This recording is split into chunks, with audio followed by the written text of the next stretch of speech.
மதுரையை கதைக்களமாக கொண்டு வீர தீர சூரன் உருவாக்கப்பட்டுள்ளது. பல தடைகளை தாண்டி நேற்று மாலை படம் வெளியானது. இயக்குனர் அருண்குமார். சியான் விக்ரம் மாறுபட்ட நடிப்பை இப்படத்தில் காண முடிகிறது. சியான் ரசிகர்களுக்கு இப்படம் ஒரு ட்ரீட்டாக அமைந்துள்ளது. இந்நிலையில் படத்தை நேற்று மாலை ரசிகர்களுடன் சத்யம் திரையரங்கில் பார்த்து மகிழ்ந்தார் சியான் விக்ரம். அதே சமயத்தில் இவருடன் நடிகர் சிவகார்த்திகேயனும் படத்தை ரசிகர்களுடன் பார்த்து மகிழ்ந்தார்.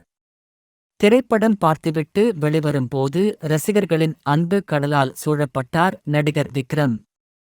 அதனால் திரையரங்கை விட்டு வெளியே செல்ல அவருக்கு தாமதம் ஏற்பட்டது. இதனால் மேலும் கூட்டம் சேராமல் இருக்க உடனே பக்கத்தில் இருக்கும் ஆட்டோவில் ஏறி சென்றார் சியான் விக்ரம். இந்த வீடியோ தற்பொழுது இணையத்தில் வைரலாகி வருகிறது.